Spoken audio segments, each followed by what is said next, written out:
buenas tardes. Estamos en Mar del Plata, en nuestras hermosas playas.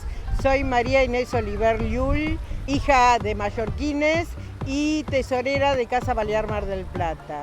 Soy hija de un mallorquín nacido en el barrio Santa Catalina y por el lado paterno, mallorquines, y por el lado materno, mamá argentina, pero mi abuela materna de Porreras, Catalina Gomila Mezquida, y su esposo Juan Llull Rivas de Manacor.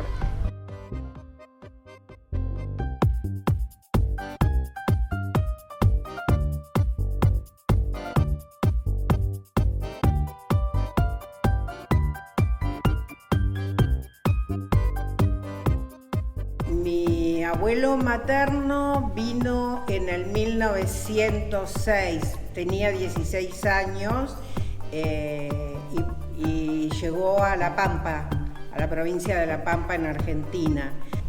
Yo pienso que elegían Mar del Plata por el agua, por el mar. Creo que fue por eso.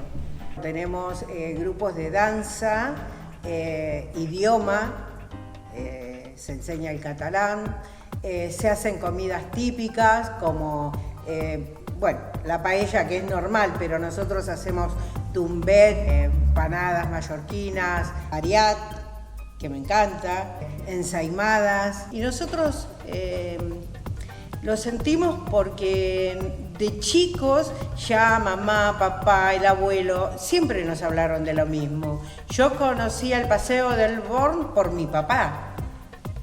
Y fui ahí y era como que ya había estado, porque papá nos contaba todo. Canllón de Saigo, porque papá iba a desayunar o a merendar, que yo no puedo faltar a ese lugar.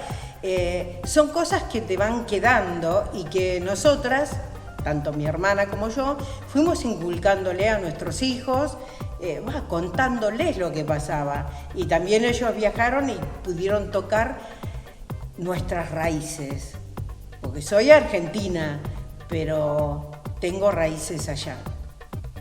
En el 2006, 2007, fue la primera vez que viajé a las Islas Baleares con Quinta Isla.